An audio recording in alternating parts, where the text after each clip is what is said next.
Welcome to the Sexy Freedom Media Podcast, a place to discuss pain, passion, and pursuits. I want to feel alive. Breathe. Make some moves. Protect the throne. This is Sexy Freedom Media Podcast.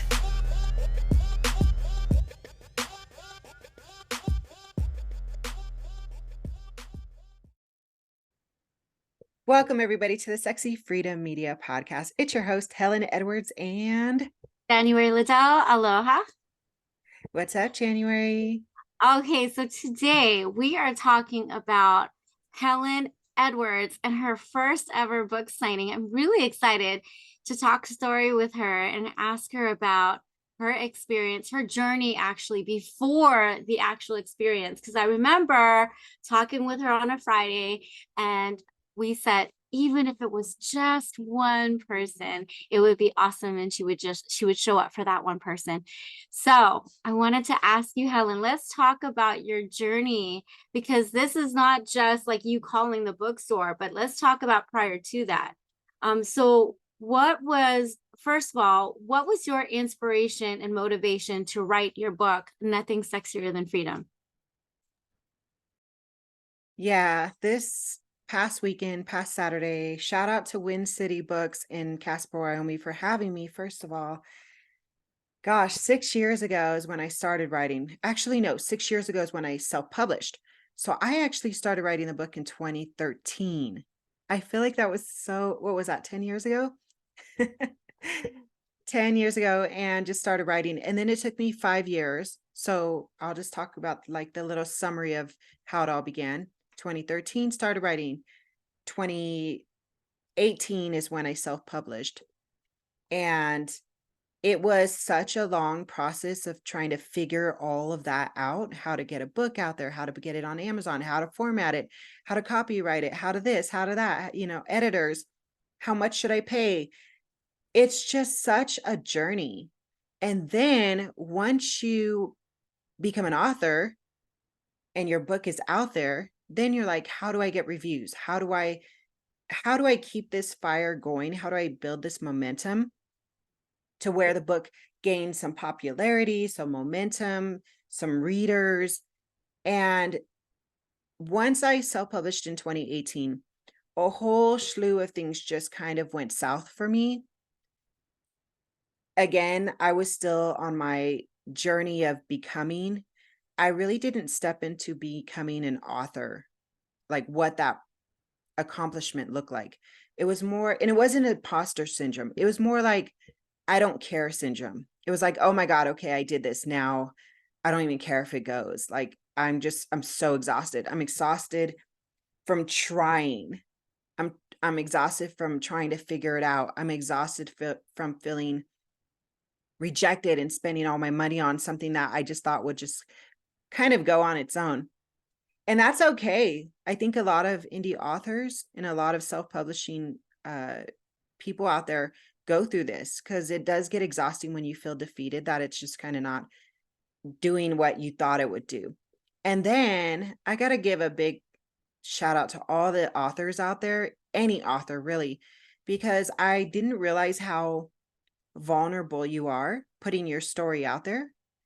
And especially nonfiction, when you put nonfiction out there and you get all types of reviews, you get 1-star to 5-star reviews, and you're at the mercy of all the critics and all the readers. And I think when you have to deal with that, also you start to question yourself, is my book even worth it? Is my book worth putting out there even further? Is it worth keep going and put it in the bookstores and hyping it up? And my answer to myself was, yes, it's worth it. It's so worth it. And that is kind of what started to put that drive back into me after 6 years. Like, it is time. Let's do this. So I wanted to ask you, because you're like giving birth. You're giving birth to this idea of having this book. And for most people, because I see a relationship between an author, an entrepreneur, those that are like reaching out for goals, projects and things like that, they have this idea. You actually moved one step closer and closer and closer, but you kept on doing it irregardless of the rejection, irregardless of the thoughts that were coming into your head.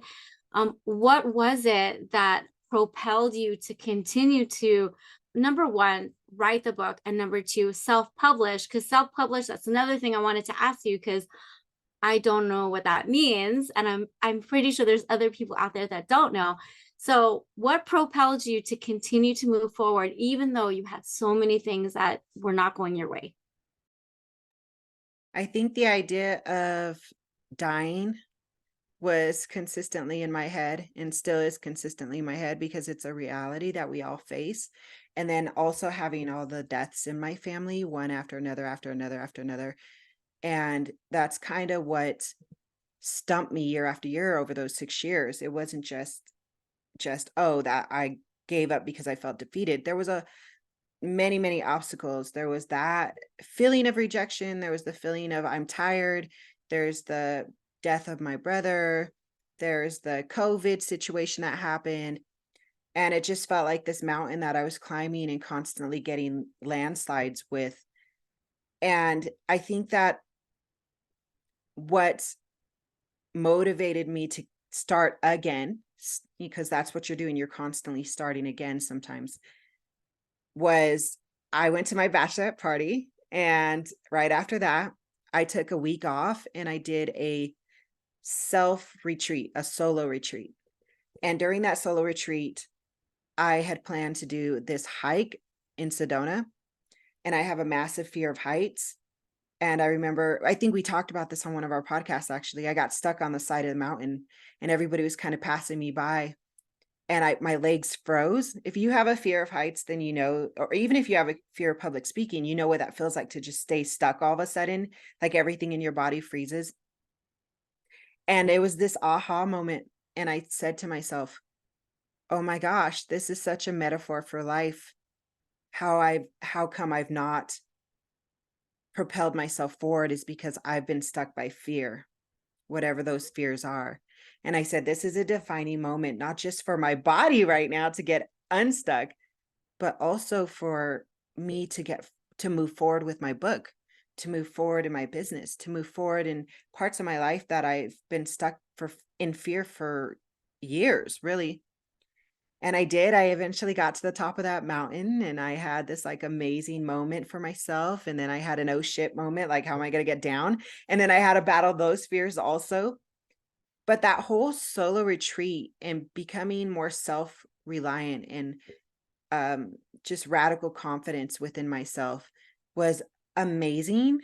I recommend it to everybody because when I got home, that's when I realized it's time to get to work. Not only that, but we discussed this also. I was also currently during that time reading the book, The Big Leap.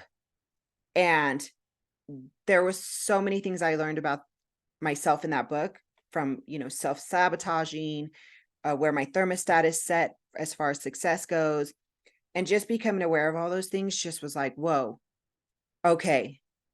Once you're aware of it, you're like, I'm going to do my best to push past it. And those two things combined is what made me start moving towards the action it takes to get to that next step, with the next level with my book as an author. Yeah. So the book signing.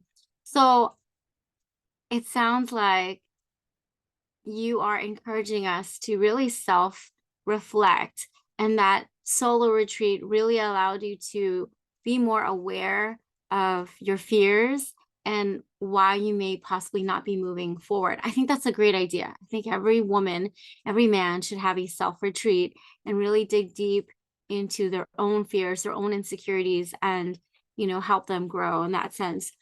So after your trip, well, actually, I want to rewind. Tell me more about self-publishing, because I've never heard of that. So can you explain that to us?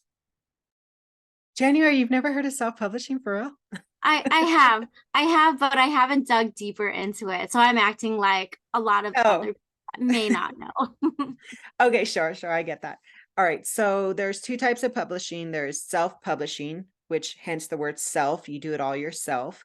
And then there's traditional publishing, which is getting deals or book deals with publishers. So actually established publishers who have the financial back end to help you promote, help you market, and also has a team around it. But you have less control with a traditional route only because they've purchased the rights to your book. And with self-publishing, you maintain your rights unless you sign through different online dealers, which is always like a percentage or a certain amount of years that you go through them. But that's a whole different topic. But self-publishing, you're doing everything from hiring your own editors, hiring your own team, hiring your own freelancers, doing all of your own book marketing and promoting.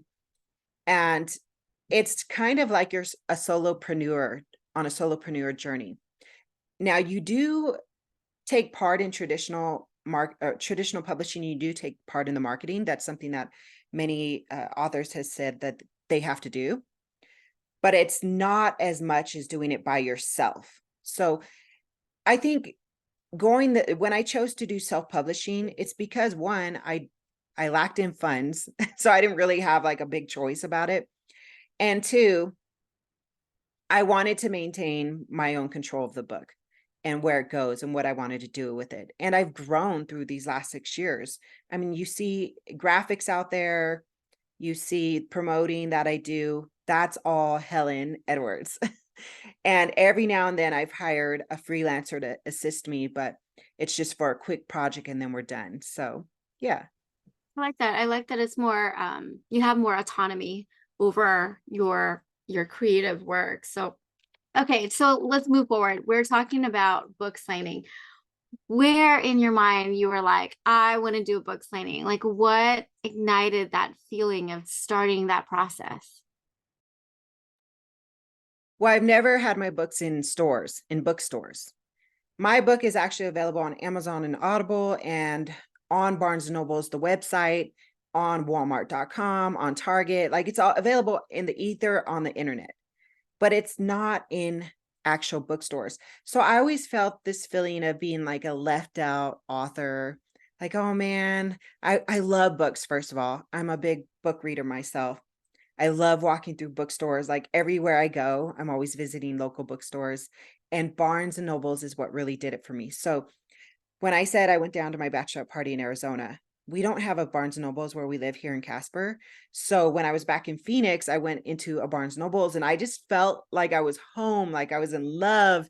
I was going down every aisle and just reading, like looking at the titles and the colors and what books pop out to me. And I started to remember when I first had the idea of writing a book.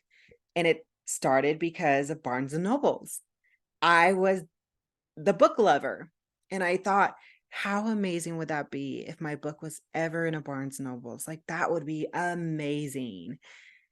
Now, as an author, a self-published author, and knowing the backstories of how to get your book in a Barnes and Nobles, it's very, very tricky. It can actually be very, it can be a struggle, and it can also hurt you more than help you as an author. So there's a lot of things I didn't know back then that I know now, that you've got to be strategic when you're an indie author and putting your books out in the bookstores. Therefore, when I was down in Phoenix and I was in the Barnes Nobles, that good feeling, that those good vibes of those memories of wanting my book in Barnes Nobles came back. And that's where I thought, oh my gosh, I need to get back to my book. And then right after that, I went on my solo retreat, and then it kind of built from there. The flickering flame grew bigger and bigger and bigger within me, that when I got home, I said, I need to get my book in the bookstores. What do I need to do? How do I need to do this? And guess what I did? I started listening to podcasts because I love podcasts. I started watching YouTube videos on how to do it because I love YouTube, which is crazy because everything I'm telling people to do, I've done myself, right? Practice what you preach. And then that's where I learned, just pick up the phone, call bookstores. Ta-da, that easy. Mind blown. But I do want to say something too. there's a Lisa Pelto, who is a publisher, who was supposed to be on our podcast today, who hopefully we get on at another time. She really is the one who drove, like, put the cherry on the top for me. She was on a 2-hour Zoom meeting with me and just started delivering all of this great information on what I could do that I've never even heard of, or that I've never even done in the past 6 years. And it was just amazing, mind blowing, like, wake up. And that Zoom meeting inspired, like I said, the cherry on the top to just get it done.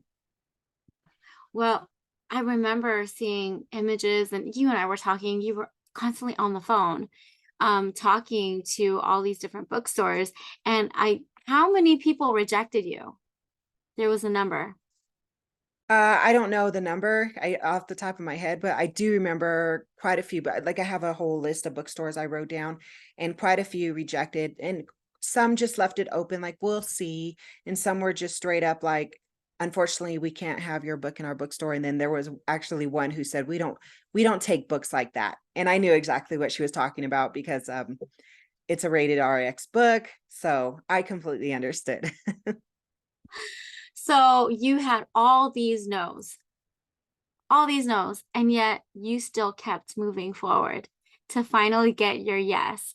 What was it about that? Because a lot of people can be crippled when they get rejected and they have all these no's.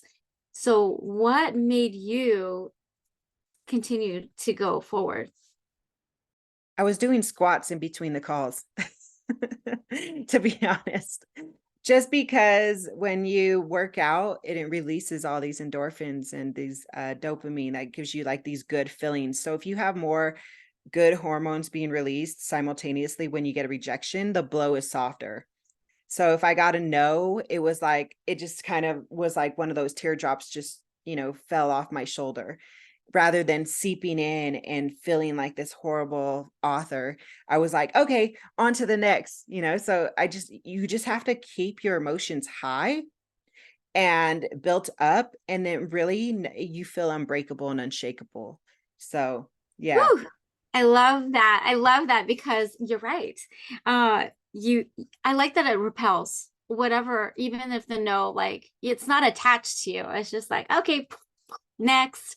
And then you just keep going, and you finally got it. Okay, so bring me to that moment where you actually got your yes. January is so cute. I love how this is like an interview sort of type thing. Okay, so I'm Because sorry, you know what, we need not to what know. the question was. Your audience needs to know, like, your story, like, because we got to paint that picture. Okay, so the question is, bring me to that moment where you finally got your yes. So for the local bookstore that I finally got my first yes, I actually called down there and asked, this is when I first started calling. I would say, do you have the book Nothing Sexier Than Freedom in your store? Just to kind of start the conversation. And of course, I knew the answer was no. But then they'd say, well, let me check if it's online, because that's what they do. They check to see if it's available through Ingram. And they said, yes, it's available. And I said, whoa, whoa, whoa. And that's when I started freaking out, because I had two different books out there, one from Amazon, which I love the formatting of the book, and then one through Ingram Spark, which I shut down because when I got the proof, it was a total disaster. And no matter how many people I hired, for some reason, we just couldn't fix it. I don't know what was going on. But this is where Lisa Pelto came in and kind of cleared everything up for me. So when I found out that the book was available, I was just like, whoa. And then the gentleman over the phone, he says, no, just go ahead and order it. Like, let's just see what it comes out as, because I'm pretty sure this is coming from Amazon. And I was like, okay. So I kind of went with what he suggested, which I ended up meeting him on Saturday. It was so funny. And so I go in, when the book came in, I go in to pick up my book that I ordered just to see what it actually looked like. And it could have been one of the two, the one that was an amazing copy, or the one that was a destructive, like just completely messed up. And I was so surprised when I walked in and got the book, and it was a beautiful copy, just like how people get when they order off Amazon. And I thought, all these years, are you kidding me? I had no idea. And this is where it's really challenging for, self-publishing authors. There's so much we don't know, and there's so many opportunities we're missing out on because we don't know. And I picked up the book and I was so excited. And I said, this is the book. And then I said to the lady who handed it to me at the desk, I said, oh my God, how do I get this book in this store? And she said, well, we've got to talk to the author and this and that. And I said, well, I am the author. And they were so excited. And the owner was standing right next to her. And she says, well, I'm actually the owner. And we got in a conversation and she says, let's do a book signing and just call me. And I said, well, how about we just take care of this right now? How about before I even leave this bookstore, we make and schedule a book signing? And she was like, well, all right then, because I'm a now person, like, let's do this now. So that's how that first book signing got scheduled. I would not leave until they scheduled me. I love it. You were persistent, and okay, I think the beauty of this all is that you were in person, because talking on the phone to another person just didn't have that connection, but you were actually there. You were the author and she was the owner of the bookstore. So I think it just aligned so well that you were meant to be there. She was meant to be there at that right time. And then the whole idea of book signing came about and you were like, well, actually, let's just do it now and let's set it up. Let's do it. Oh my gosh. I'm so excited. Just like listening to it and like, it's like telling a story and I'm like, oh, tell me more. So that's kind of, I'm like, come on the edge of my seat. Okay. So now you have this, yes, you have the date. How long ago was that before your actual book signing on Saturday? I believe it was a month and a half, maybe 2 months. So Okay. it was a small amount of weeks in between because, they've have other authors that they'd already had gotten scheduled. So then you had a month and a half to market this. Yes, and So order book swag and get my book, my yeah. my big retractable banner, which I'd never had one before. Got that made. So tell me about that whole marketing phase. So I'm doing this because I'm sure there's other people out there that may want to follow in your footsteps. And to be able to follow in your footsteps, we need to know the process. So tell us about your marketing strategy. Absolutely. I'm so glad you're asking this question because I was actually thinking about this and thinking about it for other indie authors and, suggestions that they can do. So one of the things I did is so what I do is I share my journey, share your journey, share your author journey. And it always surprises me how many authors that I go to their page, because I love Facebook. I like to see who they are.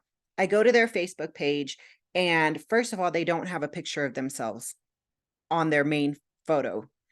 And that for me, because I'm a people person and I want to know you.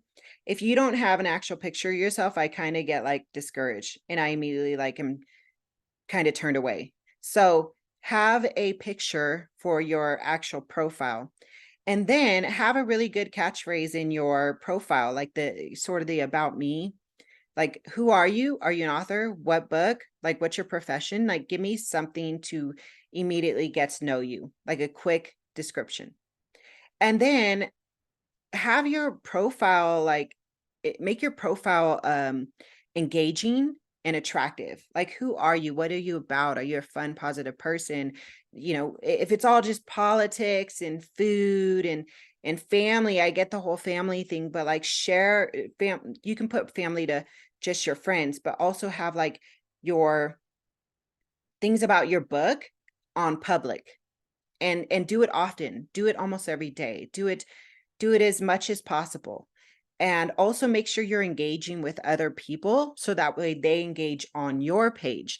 So if you're engaging and they're engaging, then it looks like you are a person that people want to get to know. So that's how you market, by engaging, by creating this amazing Facebook page.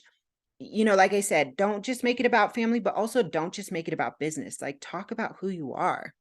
And I often go on people's pages, and the first thing I see is a ton of quotes. I mean, just quote, quote, quote, quote, quote, quote. And then where's the pictures of you?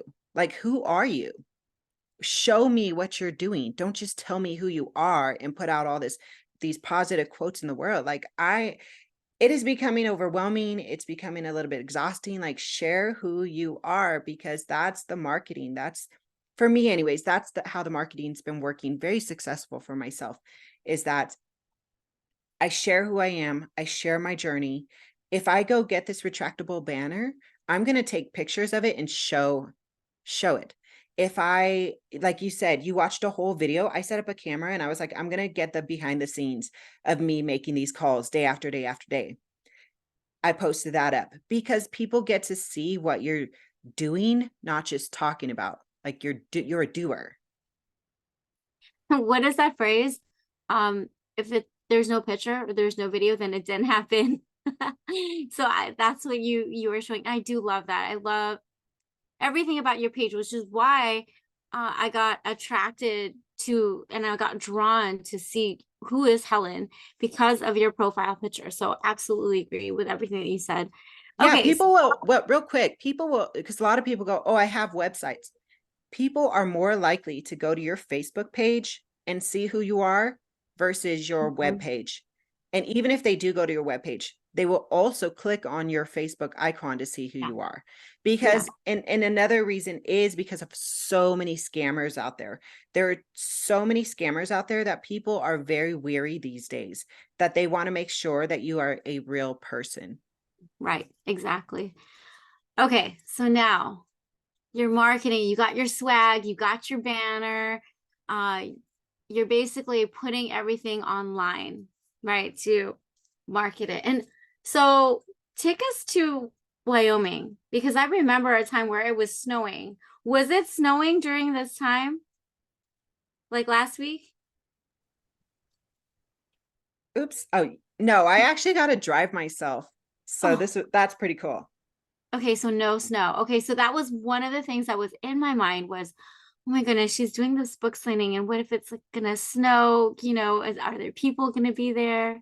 I was a little bit worried. And, I got to say, I'm really thankful for the community of women here, because our friend Michelle and our friend Delina showed up, and my friend Melissa, my neighbor Melissa, she showed up right before everything started and helped me set up a little. Mm, And I had so many women from our Wyoming Women's Network, shout out, who came and just supported me and purchased books for gifts for other women. And I think the most exciting thing about it was just the community kind of came together. And then I was surprised to know how many women showed up who live here, who have never been in Wind City Books. Like, this is your local bookstore. Like, this is your big bookstore. In other words, it's like your Barnes and Nobles, and you haven't been in here and you've lived here your whole life. So I wasn't just bringing or marketing people to my book signing. I was also marketing for the community. So that was right. really awesome. Yeah, that's surprising that the women didn't know about this bookstore. And I'm so happy that there was more than one person, because I know the day before when we were talking, you shared that and you said, even if it's just one person, I'm showing up for that one person. And I loved it because, it was a big question mark. Like, how is this book signing going to go? And we were in agreement that one, it was your first ever. And this is huge to actually have a book signing event at a bookstore. So it's live and in person.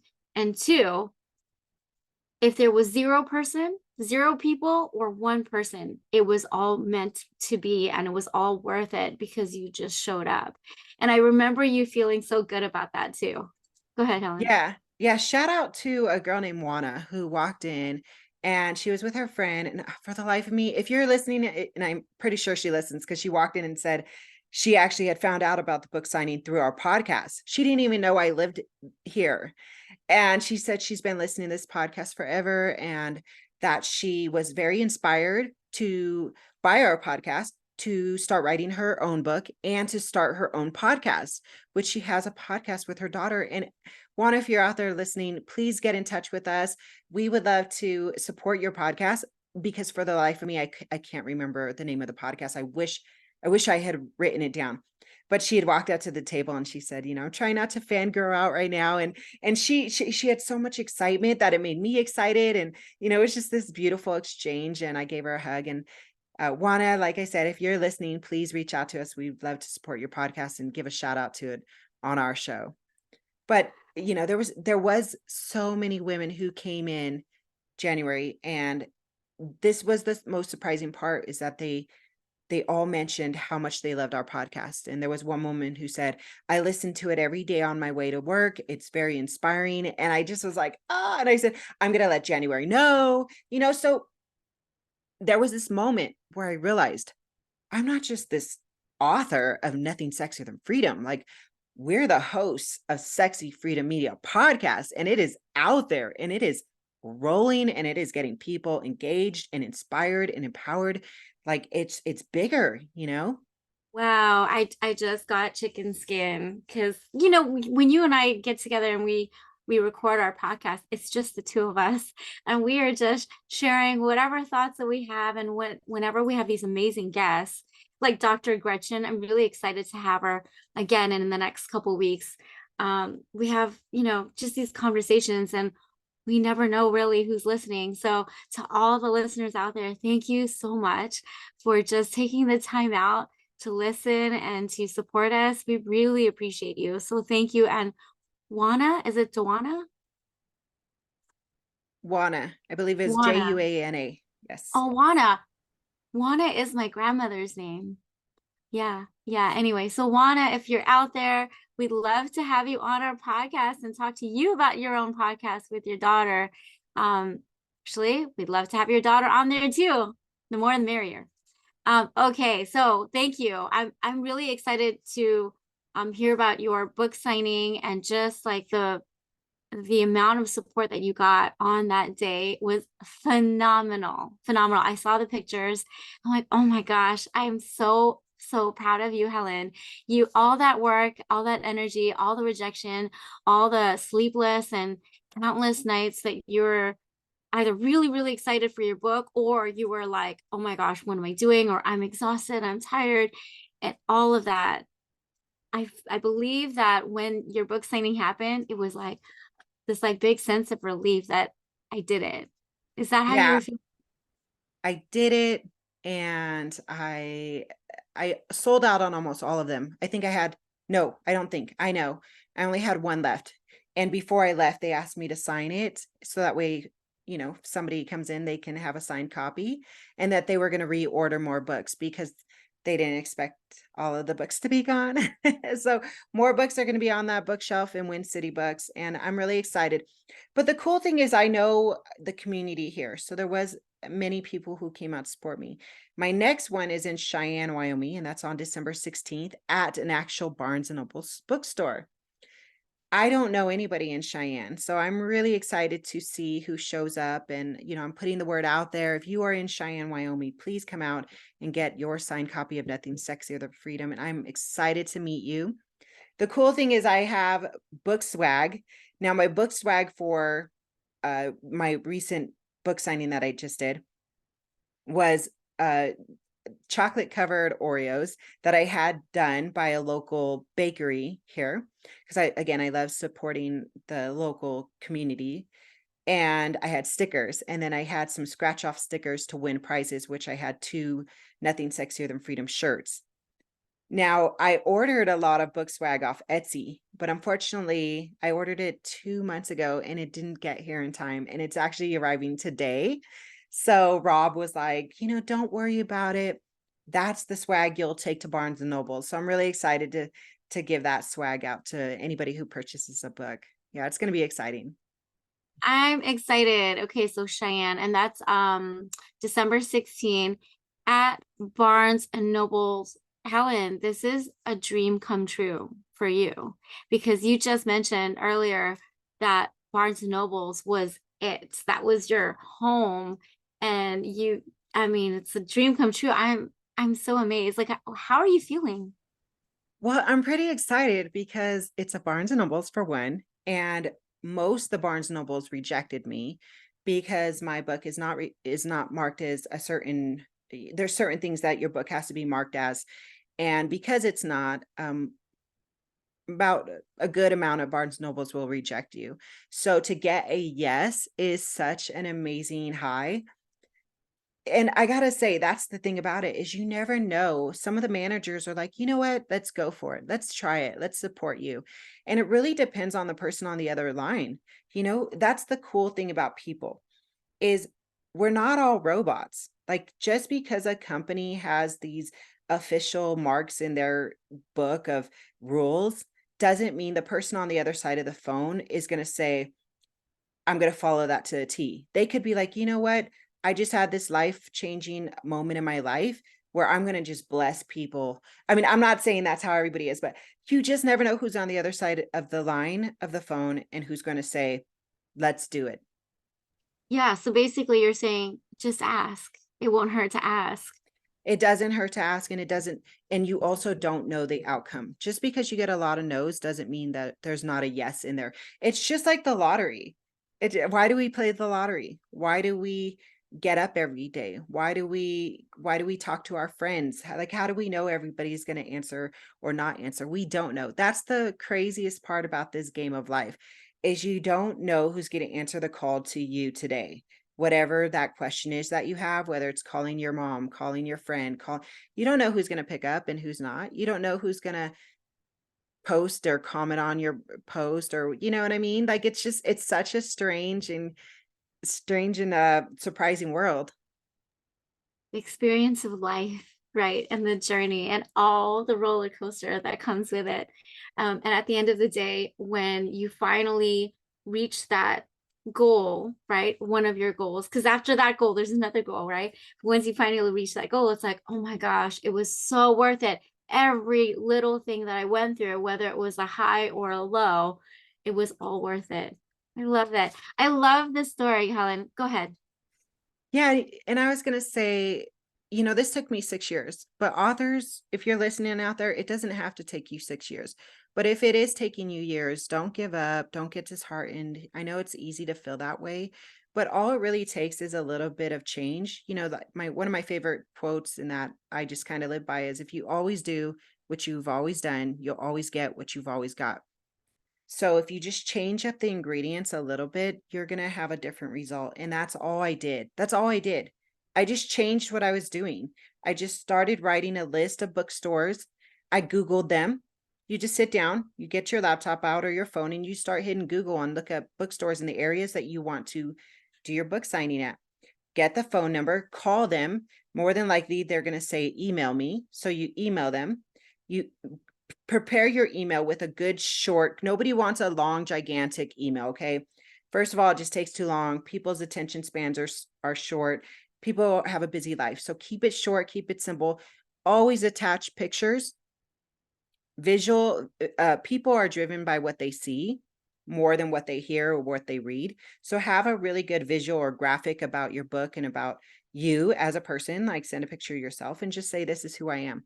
And what I did a lot is I sent a link to my book trailer, and my book trailer is so good. I just want to say that because it is, that people gravitate towards it and they're like, oh my gosh, now I want to read your book. So don't give up and take little steps or big steps every single day, even if it's just Googling and writing down a bookstore with their phone number, and just start there.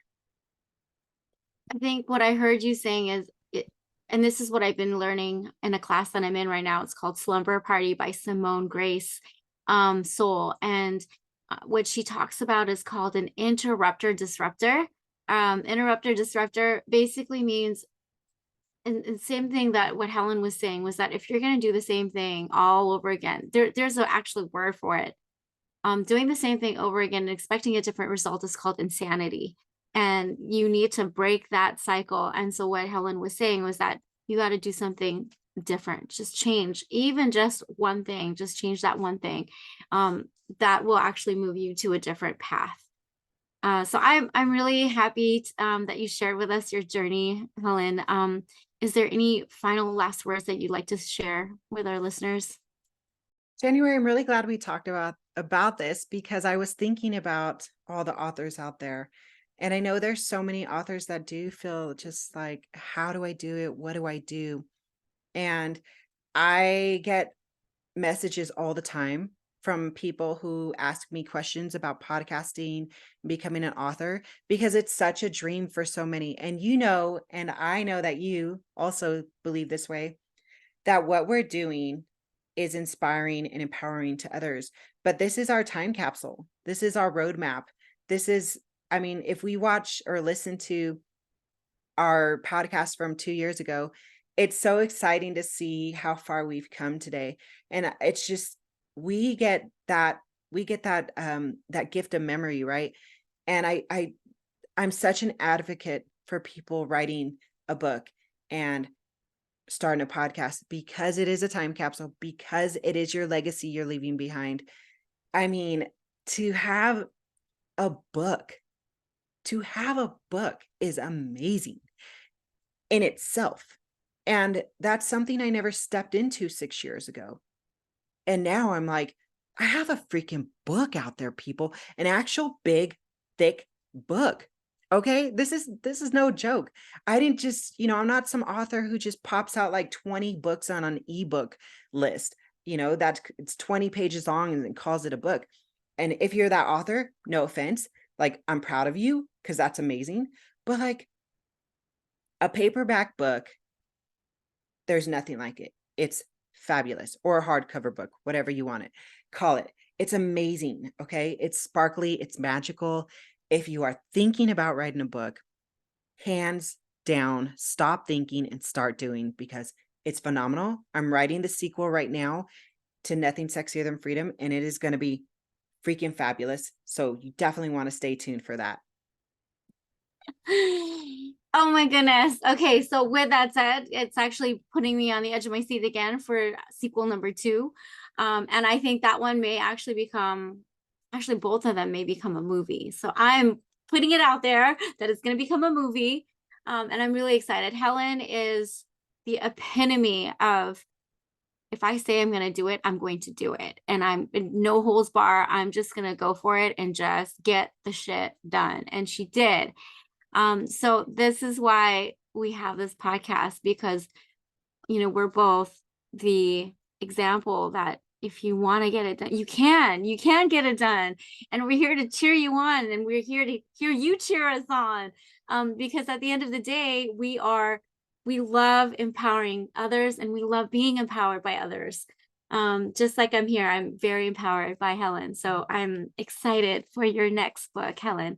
Helen, where can we find you? All right. Well, you can find me at Hell of a Journey with 1 L, Hell of a Journey 1, the number 1 at the end of that, on TikTok, and Sexy Freedom Media, Instagram, and also Facebook. That's our Facebook page. You can get my book, Nothing Sexier Than Freedom. That's available on Amazon and Audible. Again, come to my next book signing in Cheyenne, Wyoming on December 16th. I believe it's on a Saturday in Barnes & Nobles from 3 p.m. to 6 p.m. Mountain Standard Time. January, where can they find you? You can find me on Facebook, VIP Finance Builders, and on Instagram.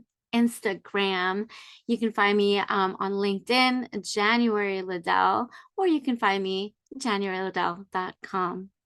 Thank you all for listening. We really appreciate everybody, and looking forward to our next episode. Not sure what that's going to be, but I'm sure it'll be a great one. Yes.